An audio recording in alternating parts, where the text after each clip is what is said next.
Meaning of harpoon. Harpoon. Harpoon. Harpoon. Harpoon.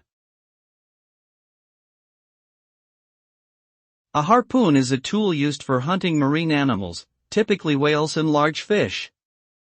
It consists of a long pole with a pointed end and a barbed hook attached to a rope.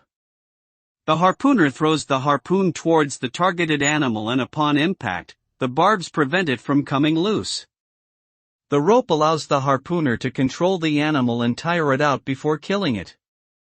Harpoons played a major role in the whaling industry in the 19th century, but are now mostly used for scientific research or in traditional subsistence hunting by some indigenous communities.